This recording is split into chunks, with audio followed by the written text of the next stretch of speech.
우리 사랑하는 성도 여러분들을 또 사랑하고 축복합니다. 우리 앞뒤에 계신 분들, 또 가정에서 예배 드리시는 분들은 주위의 가족들에게 인사합니다. 사랑합니다. 축복합니다. 네, 힘내세요 여러분. 동상이몽. 여러분, 동상이몽, 오늘 말씀의 제목 무슨 뜻이에요? 동상이몽이 같은 침상에서 누워서 잠을 자는데 꿈은 다르게 꾼다, 이런 의미죠. 근데 오늘 제가 말씀의 제목을 동상이몽이 아니라 동상동몽이라고 그렇게 말씀의 제목을 붙여 보았어요. 같은 침상에서 잠을 자면서도 우리는 꿈을 같이 꾼다라는 그런 의미로 그렇게 이 말씀의 제목을 붙여 보았습니다. 여러분, 오늘 말씀을 보면 저와 여러분들에게 동상동몽, 이게 오늘 말씀에서 제가 전하고자 하는 메시지의 핵심인데요. 과연 어떤 말씀일지 같이 말씀에 귀를 기울여서 함께 들어보면서 그래서 우리가 동상동몽 해야 되는구나, 그렇게 이해하고 우리가 말씀의 교훈을 얻었으면 좋겠습니다. 1절에서 6절 말씀까지 보면, 여러분 1절에서 6절 말씀 한번 쭉 보세요. 쭉 보시면서 여러분들이 쭉 읽으시다가 하나님이 말씀하시니라, 하나님의 말씀이니라, 여러분 그런 내용들이 1절에서 6절 말씀까지 있어요, 없어요? 네, 여러분, 있어요, 없어요? 하나님이 주어인 말씀이 있어요? 1절에서 6절 말씀까지 보면서? 네? 안 나오죠? 예, 하나님이라는 그런 주어가 나오지는 않네요. 그런데 여러분, 한번 8절 말씀을 볼까요? 8절 말씀 뭐라고 시작해요? 여호와의 만군의 하나님 여호와의 말씀이다라고 말씀하세요. 또 주 여호와가 무엇 하셨다고요? 맹세하셔서 말씀하신다라고 말씀하고 계세요. 그렇죠? 하나님이 맹세하시는 내용을 지금 아모스가 뒤에서 소개하고 있는 거예요. 만군의 하나님 여호와의 말씀이 지금 이렇게 시작된다고 얘기를 해주고 있어요. 그리고요, 우리 11절 말씀을 볼까요? 11절 말씀에 보니까 여호와께서 무엇 하심으로?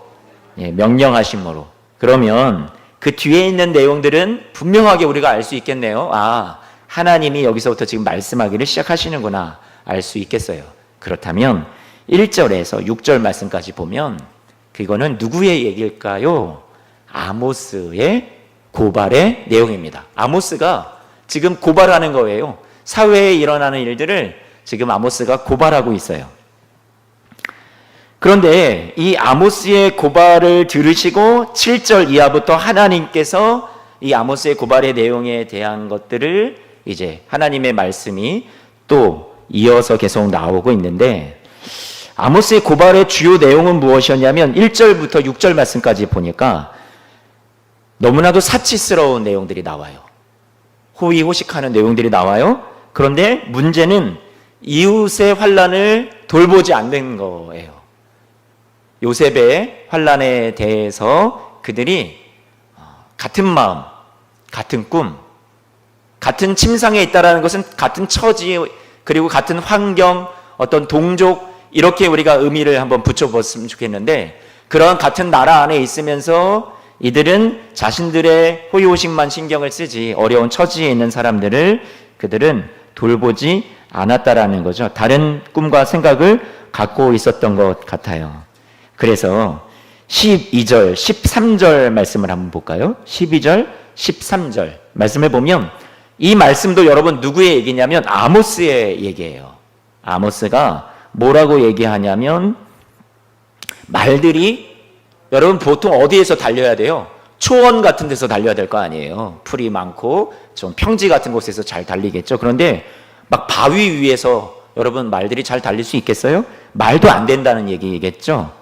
소가 거기서 밭 갈겠느냐? 소가 밭을 가는 곳이 이런 어떤 밭이나 어떤 가꾸는 농작물이 있는 곳에서 갈면 상관이 없는데, 전혀 지금 엉뚱한 곳에서, 옳지 못한 곳에서 지금 있다라는 거예요. 본래 있어야 할 곳, 본래 쓰여야 할 곳에 쓰여지지 않고 전혀 엉뚱한 데서 지금 쓰여지겠느냐라고 얘기를 하고 있죠. 그러면서 무엇을 말하냐면, 너희가 지금 이 시대에 있어야 되는 정의와 공의를 온통 다 있어야 할 곳에 있지 못하게 만들었다. 제대로 쓰여지지 못하게 만들었다. 엉뚱한 세상이 되어버렸다. 다 뒤바뀌어 버렸다. 그렇게 이야기를 하고 있는 거죠. 사회를 고발하고 있어요. 그래서 정의를 쓸개로 바꾸고 공의의 열매를 쓴 쑥으로 바꾸었다. 너무나도 써서 도저히 먹을 수가 없고 혀만 쓰라리게 만드는 그런 쓴 쑥이 되어버리거나, 제가 여러분들 예전에 말씀드릴 때 아모스서 이 말씀을 잠깐 드리면서 제가 그 웅담인가요? 제가 아주 어릴 때 한 중학교 때였던 것 같은데 웅담을 제 입에다가 저희 어머니가 한번 탁 찍어준 적이 있었는데 어디서 구한 웅담인지는 저는 모르겠어요. 그때는 출처를. 그런데 그거 이 입에다가 살짝 혀 끝에만 대고서 저는 죽는 줄 알았었거든요. 너무 써서. 그 쓸개로 너무나도 그렇게 도저히 먹지 못할 것으로 좋은 음식들을 그렇게 만들어버리고 마는 것처럼 이 사회가 정의와 공의를 다 이러한 쓸 수 없는 것으로, 엉뚱한 것으로 뒤집어버리고 그렇게 만들어버렸다고 얘기를 하고 있습니다. 14절 말씀에 보니까 이 말씀은 누구 말씀이에요? 하나님의 선포예요. 같이 하나님의 선포의 말씀 14절 말씀은 같이 한 번만 좀 읽어볼까요? 시작. 만군의 하나님 여호와의 말씀이니라. 이스라엘 족속아 내가 한 나라 일으켜 너희를 치리니 하만 어귀에서부터 아라바 시내까지 너희를 학대하리라. 예. 하나님께서 14절 말씀에 분명히 말씀하신다라는 그런 내용이 여긴 또 하나님의 말씀이구나라는 것을 알 수가 있습니다. 아모스가 백성들의 사치스러운 일상을 고발을 하고요. 이웃의 환난에 대해서 전혀 슬퍼하지 않는 것을 고발하고 정의와 공의가 저버려진 그런 세상에 대해서 그럼에도 불구하고 자신들은 잘 나가고 있다고 생각하고 형통하고 있고 기뻐하고 있는 그런 그들의 무지를, 그런 삶을 지금 고발하고 있습니다. 하나님보다 스스로의 힘 그리고 자신의 부귀로 인해서 자신은 안전하다 생각을 하고요. 하지만 실상 그들은 전혀 안전하지 않았어요. 하나님만이 안전의 근원이고 하나님만이 신뢰할 뿐이지만 그들은 어리석게도 자신의 힘과 능력을 과신하면서 그 안일함에 취해서 살아왔죠. 그래서 이들에게 정말 하나님의 심판이 임합니다. 그런데 그 하나님의 심판이 임한다라는 사실조차도 이들은 몰라요. 6장 3절 말씀 같이 볼까요? 3절 말씀 보니까 너희는 흉한 날이 멀다 그러는 거예요. 흉한 날은 멀고, 그러면서 자신들이 그렇게 생각은 하지만 점점 그들의 실상은 뭐예요? 포악한 자리로 어떻게 되고 있어요? 점점 가까워지고 있다라는 거죠. 자신들이 생각하기에 우리에게 심판이라는 것, 재앙이라는 것은 우리에게 멀어, 거리가 멀어. 나는 하나님의 선민이야, 택함 받은 사람이야. 나는 은혜 입은 자야. 나는 예배하고 있어. 나는 종교에 열심히 있는 자야. 내가 하나님 앞에 얼마나 많은 것을 바치는데. 그러니까 자신에게는 흉한 날은, 재앙의 날은 없을 것이다. 심판의 날은 없을 것이다. 생각을 하고 있는 거예요. 되게 안정감을 느끼고 있는 거죠. 그런데 점점 그들은 삶이 어떻다고 얘기하고 있는 거예요? 포악한 자리로 가까워지고 있다라고 말씀하고 있죠. 오늘날 한국교회의 모습과 비슷한 것 같습니다. 한국교회도, 우리 교회도 사중복음을 가르치잖아요. 중생, 성결, 시인유, 재림.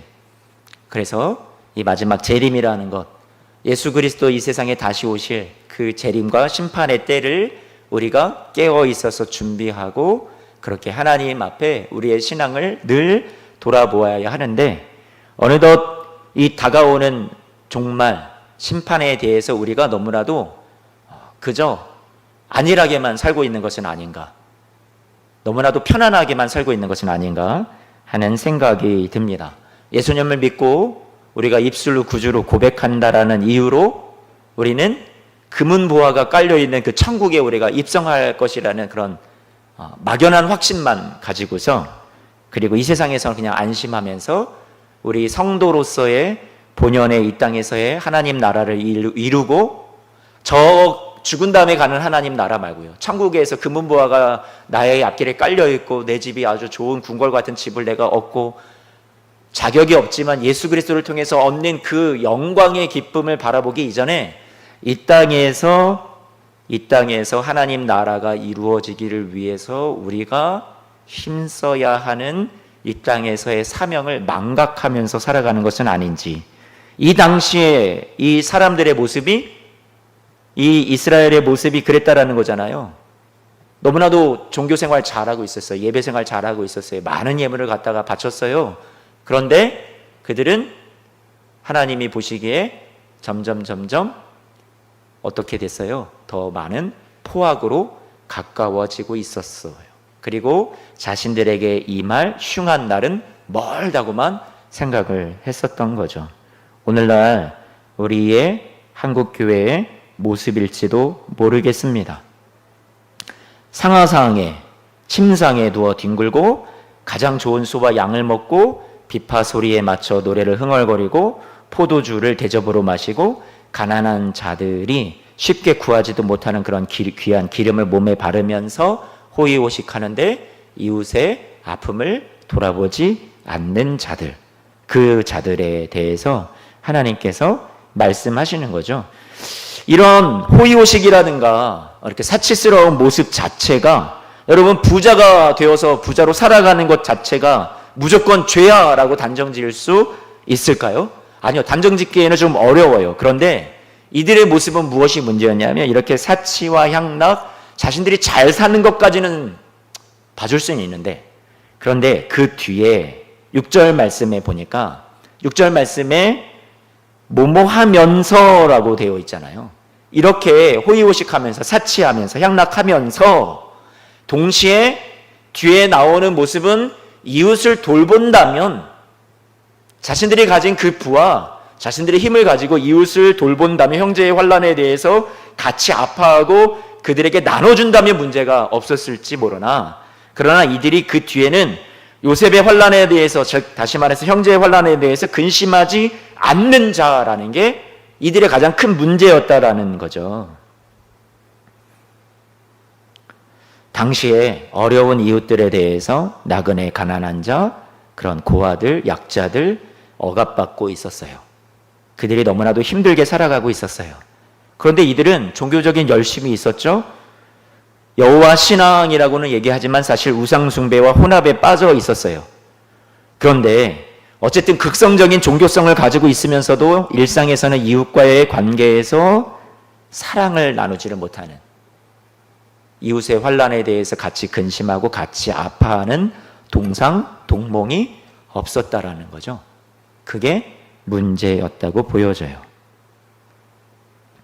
아모스서 2장 8절 말씀에 보니까, 아모스서 2장 8절 말씀을 보면, 여러분 스크린을 앞으로 한번 보세요. 가난한 자가 돈이 없어서 갚지 못해 옷이 저당이 잡혔는데 그 한 벌밖에 없었다고 생각을 해봐요. 그런데 그 옷에 벌러덩 들어 누워서 이것마저 주지 않으려 하고 벌금으로 얻은 포도주를 어떻게 해요? 마시는 거죠. 가난한 자들에게 착취한 그것을 자신들은 더 많은 귀한 대접으로 포도주를 마시면서, 그러면서도 가난한 자들이 또 마셔야 되는 이 포도주를 자신들이 또 빼앗아 와서 그것을 또 마시는, 욕심이 끝이 없는 모습에 대해서 이야기를 해주고 있습니다. 이웃의 고통과 거리가 멀어도 너무나도 멀다, 이 얘기를 지금 하고 있는 거예요. 이 구약에서만 이러한 이야기를 하나요? 여러분, 예수님께서 하나님 나라를 가르치시잖아요. 복음을 가르치시는데 예수님이 가르치시는 복음의 곳곳에 예수님께서 무엇을 말씀하시냐면 만몬에 대해서 말씀하시죠. 돈에 대해서, 부자에 대해서 예수님께서 많이 말씀을 하십니다. 곳곳에. 예를 들어서 두 군데만 찾아보면, 누가복음 16장 말씀을 보면 한 부자가 있어서, 여러분 자색옷과 고운 배옷과 호화롭게 음식을 먹으면서 호의호식하면서 살아가죠. 그런데 그 앞에는, 그 집 앞에는 나사로라 이름하는 거지가 있는데 대문 앞에 버려진 채로 있었고, 그 부자의 상에서 떨어지는 것으로 배 불리려 하지만, 그러나 그것으로 이 거지 나사로의 모든 것을 해결해 줄 수는 없었어요. 그렇죠? 이 이야기가 해주는 건 뭐예요? 부자는 죽어서 어디를 갔다고 얘기해요? 연옥에 갔다고 얘기하고, 우리가 지옥이라고 이렇게 보편적으로 그냥 그렇게 한번 얘기를 해보고요. 그리고 이 나사로는 어디 갔다고 얘기해요? 아브라함의 품에 갔다. 우리가 생각하는 어떤 하나님의 품에 갔다라고 그렇게 대표적으로 생각을 한번 해보면 이 말씀에서 얘기하는 거는 부자는 다 지옥 간다? 이런 얘기예요? 아니잖아요. 그 원인이 뭐예요? 자기가 호의호식 하는 것까지는 그것 때문에 간다기보다는 호의호식 하면서 자신의 집 앞에 이렇게 굶주려 가는 거지 나사로가 있었으면 어떻게 써야 된다는 얘기예요? 돌보았어야 한다는 얘기잖아요.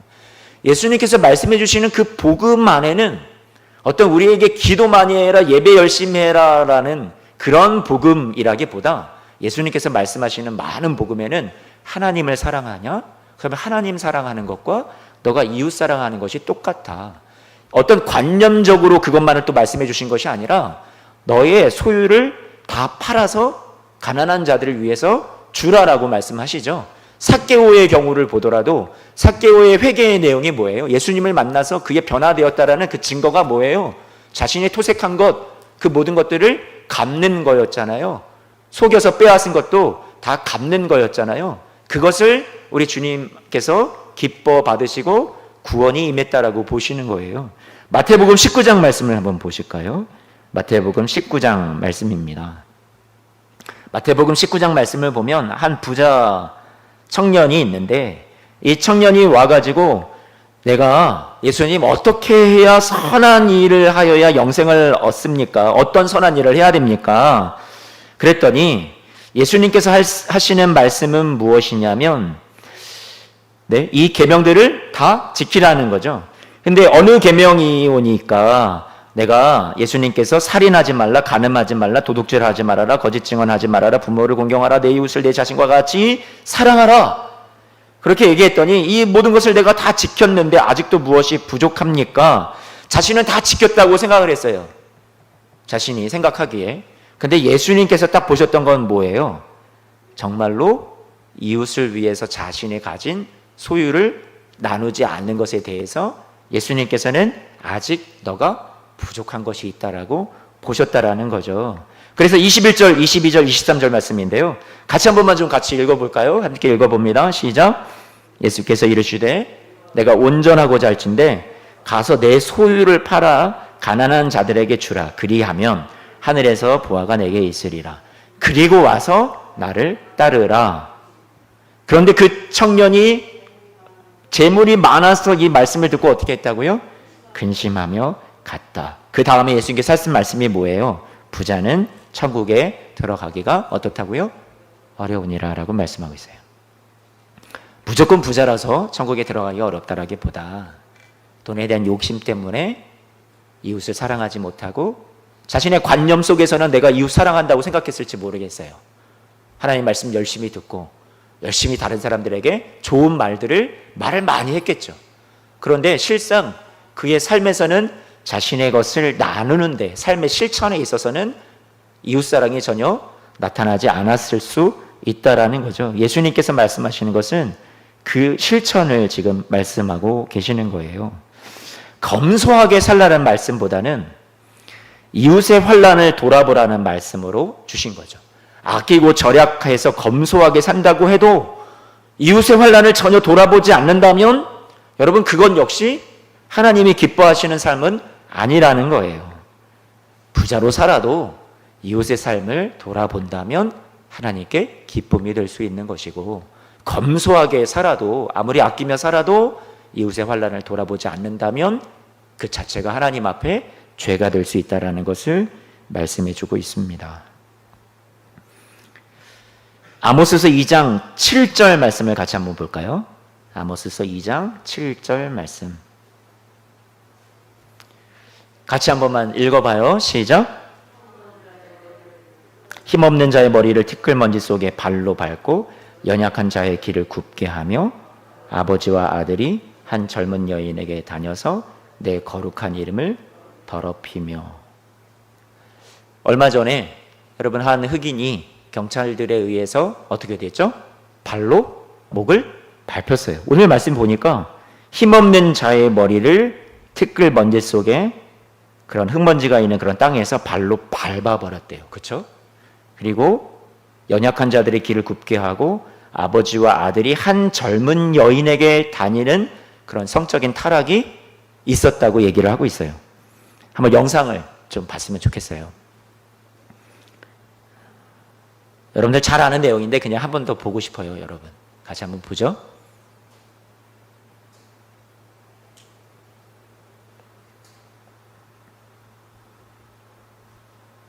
바닥에 엎드려진 남성. 수갑이 채워진 채 고통을 호소합니다.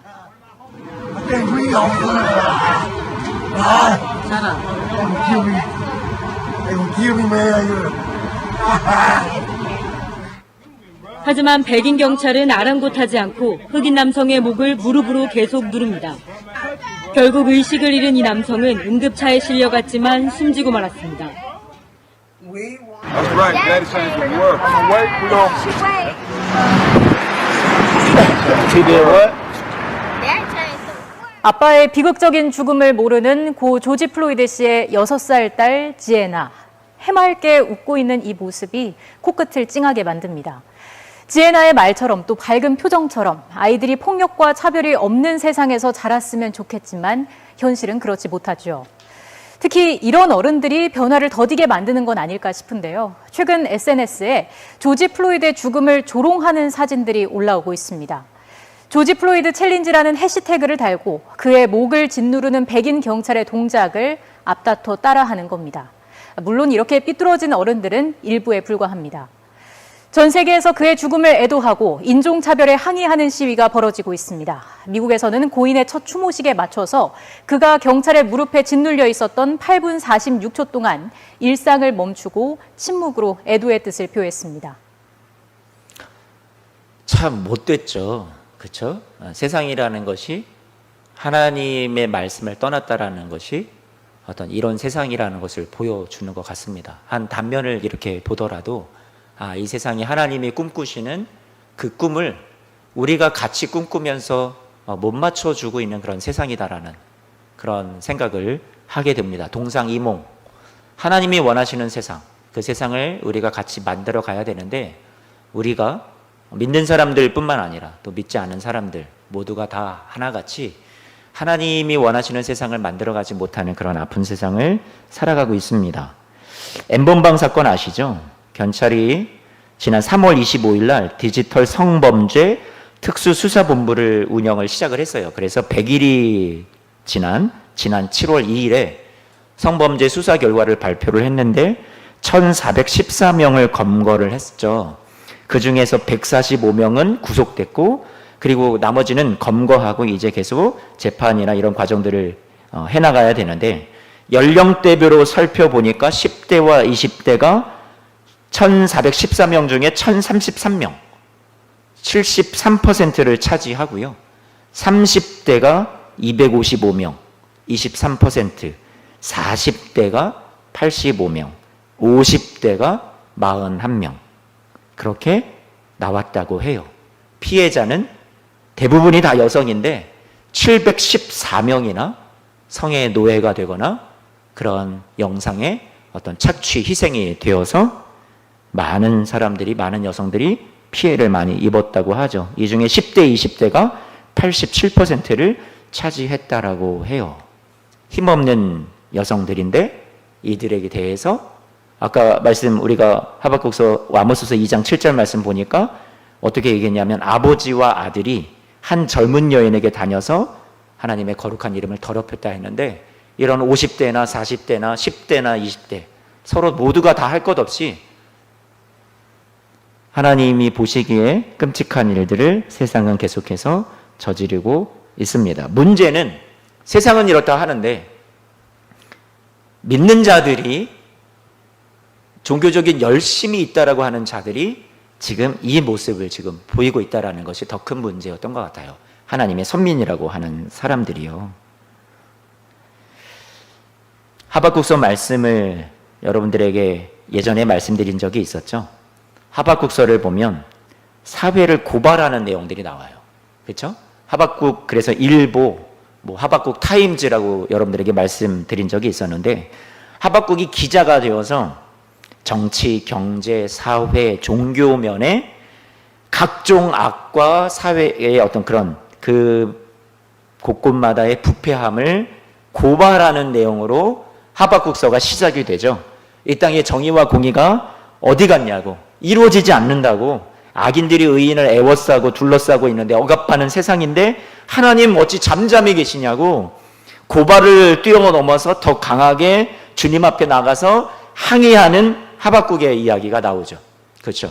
그래서 하박국이 그런 고발을 하고 하나님 앞에 이야기를 하는데 하나님께서 나중에 대답을 주셔요. 하박국이 이런 고발 내용을 다 들으시고 하나님이 대답을 해주시는 내용들이 어떻게 하시겠다고 얘기를 하시냐면 하박국서 2장 6절 말씀을 같이 한번 좀 보죠. 하박국서 2장 6절.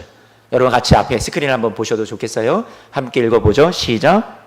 무리가 다 속담으로 그를 평론하며 조롱하는 시로 그를 풍자하지 않겠느냐.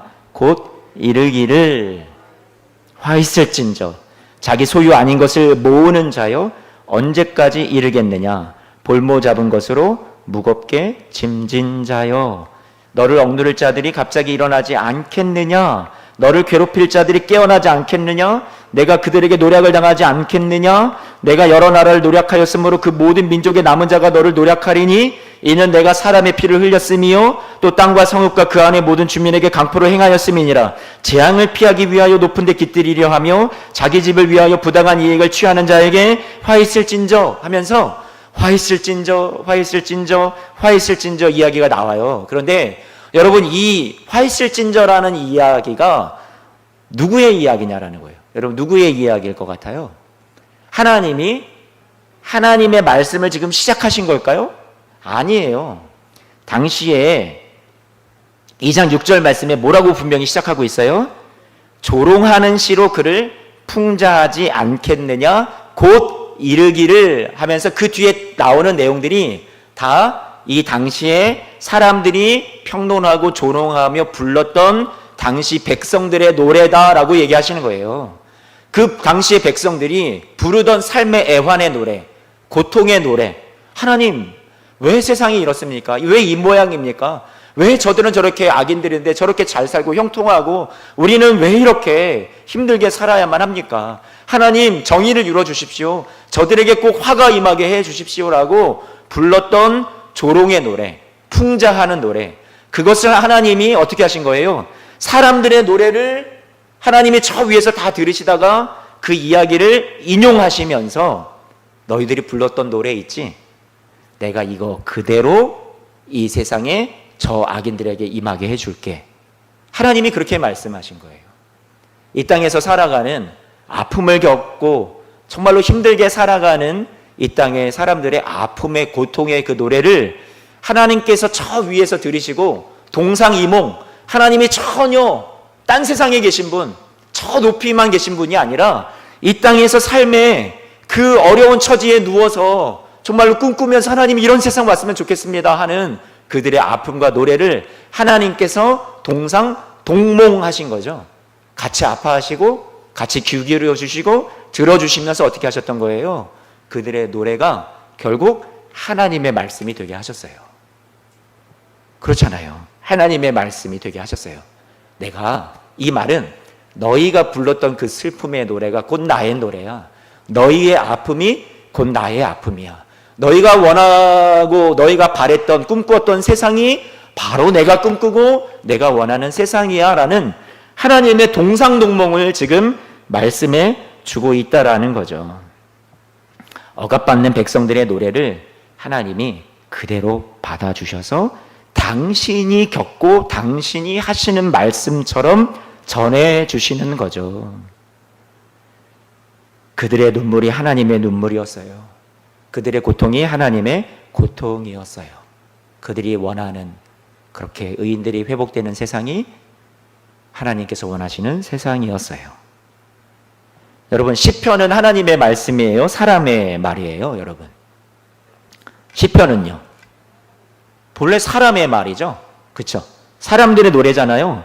그런데 그들의 삶의 아픔과 어려움 속에서 탄식하고 절망하기도 했다가 다시 일어나서 하나님을 생각하고 하나님을 바라고 소망 중에 찬송하고 노래하고 기도하고 결국 그들의 고백, 사람들의 고백이 훗날 무엇이 된 거예요, 여러분?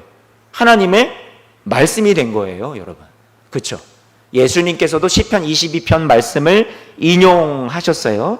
당신이 하나님 엘리 엘리 라마 사박다니 하면서 하나님 어찌하여 나를 버리셨나이까 그렇게 말씀하셨어요. 다윗의 이야기를 얘기하시면서도 예수님께서 시편을 인용하셨어요. 그것은 시편에 기록된 그런 사람들의 고백, 다윗의 고백, 그런 위대한 믿음의 인물들의 고백이 결국 하나님의 말씀과 같다고 예수님도 그 권위를 인정하신 거죠. 하나님이 왜 이런 말씀을 하실까? 여러분, 하나님께서 저와 여러분들이 이 땅에서 살아가는 아픔과 눈물의 고백과 노래와 탄식을 저와 여러분들의 기도 소리조차도 하나님께서 결코 헛되이 가볍게 듣지 않으신다라는 것을 오늘 말씀은 저희들에게 가르쳐주고 계시는 것 같아요. 하나님이 저와 여러분들의 삶에 동상동몽하고 계시다. 그런데 이들은 자신들과 불쌍하고 가난한 이웃들의 처지를 생각을 하면서 동상동몽해야 되는데 그들은 오히려 동상이몽을 갖고 있었던 같은 형제이지만 같은 한 뿌리이지만 같은 침상에 누워있지만 서로 다른 생각을 갖고 있었던 그런 모습으로 살아가고 있었다라는 거죠. 아모스서 말씀은 하박국서 말씀은 이제 말씀을 이제 정리하고 마칠 거예요. 하박국서 말씀은 하박국이 다 고발한 다음에 하나님이 하박국의 이야기를 들으시고 야 하박국이 하나님의 마음을 가졌구나. 하나님의 속으로 기특하게 여기셨을 거예요. 너 나하고 같은 생각을 갖고 있구나. 너가 이렇게 다 고발해 주었어. 야 너가 참 이 시대를 잘 보고 있구나. 이 시대의 아픔을 너가 잘 대변해 주고 있구나. 그렇게 하나님이 이런 하박국의 마음을 귀하게 여기셨을 거라는 말이에요. 나의 눈을 가지고 나의 눈물을 가지고 나의 심장을 가지고 어려운 이웃들의 삶을 너가 이렇게 잘 바라봐주고 나에게 항변하고 이것을 가지고 기도하고 중보하고 그렇게 나를 찾고 있구나. 너무나도 고맙다. 하박국가 얘기해 줬을 거예요. 그런데 아모스서 말씀은 약간은 순서가 다릅니다. 아모스서 말씀은 대체적으로 학자들이 보기에 하나님이 먼저 말씀을 주신 거예요.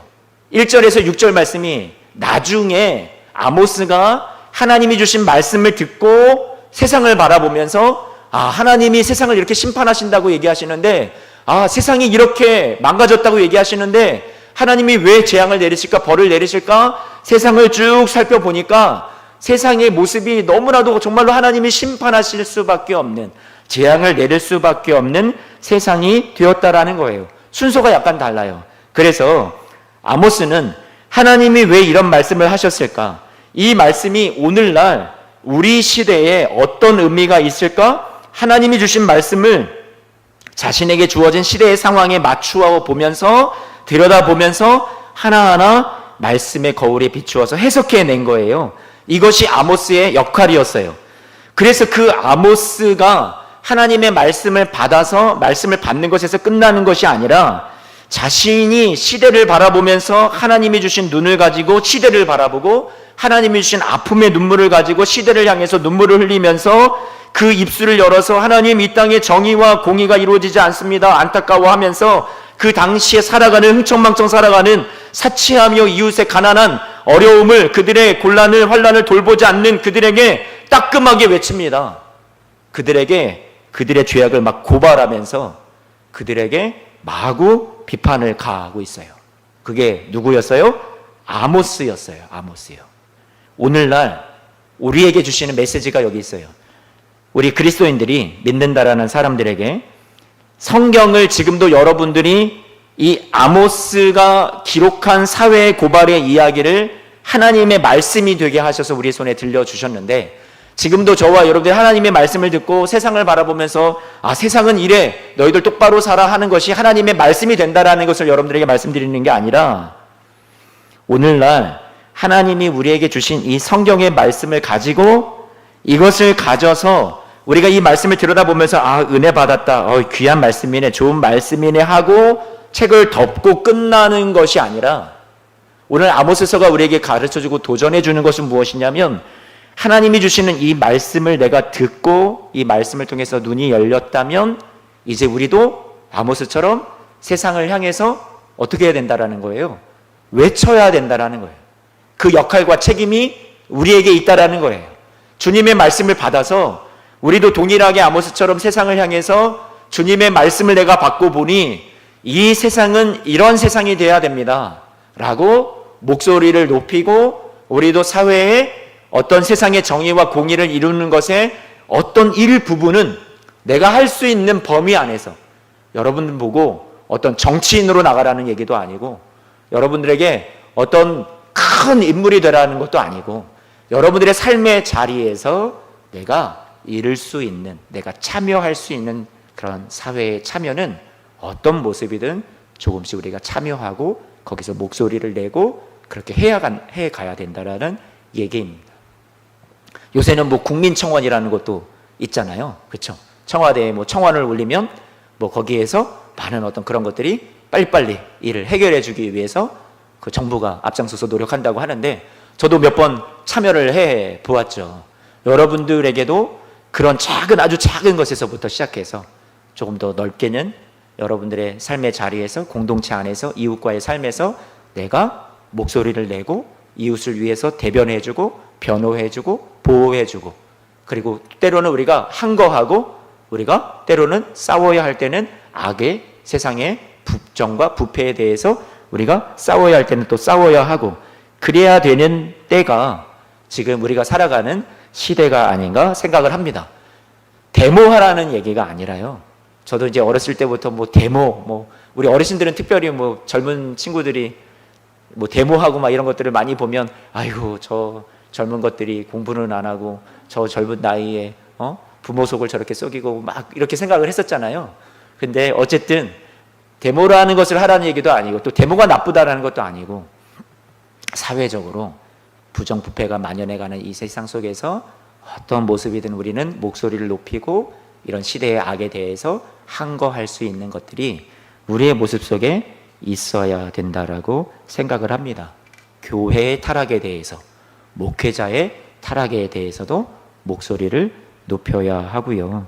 우리에게 그러한 시대적인 사명이 있다라는 것을 오늘 말씀을 통해서 우리가 한번 고민해보고 생각해 보았으면 좋겠습니다. 사랑하는 성도 여러분, 오늘 말씀 여러분들에게 다시 한번 정리해서 들려드립니다. 아모스가 써내려갔던 자신의 세상에 대한 그런 탄원과 고발의 모든 내용들이 오늘날 정경이 되어서, 성경이 되어서 우리에게 귀한 말씀으로 남아 있습니다. 하나님의 말씀에 포함이 되어 있어요. 오늘날 저와 여러분들이 세상을 향해서 외치고 고백하고, 그리고 우리가 때로는 사회의 악과 맞서서 우리가 기도하며 싸우고 눈물로 싸우고 그들을 도우면서, 억울한 사람들의 편의 입장에 서서 도우면서 우리가 이 세상을 하나님의 나라로 만들어가는 모든 우리의 삶이 하나님이 보시기에 너무나도 고귀한, 그리고 너무나도 값진 여러분의 삶이 될 줄로 믿습니다. 6절 말씀에 나와 있었던 것처럼 요셉의 환난에 대해서 여러분 돌아보지 않는 자들이 되지 않고, 오늘 우리의 주위에 어려움 당하는, 그리고 사회의 이 시대의 어려움 속에 우리가 내가 참여할 것이 무엇인지, 내 것을 나눌 것이 무엇인지, 내가 가진 것 중에, 내가 가진 시간 중에, 내 마음, 내 기도 중에 내가 나눠야 될 것은 무엇인지를 우리가 더욱더 깊이 생각해 보았으면 좋겠고요. 하나님의 마음, 하나님의 눈물, 하나님의 심장을 알아 나의 마음도 동상동몽이 되었으면 좋겠고, 우리 이웃을 향한 마음에 우리도 동상이몽이 아니라 동상동몽할 수 있는 그런 사랑하는 성도님들 모두가 되시기를 주님의 이름으로 축원합니다. 기도하겠습니다.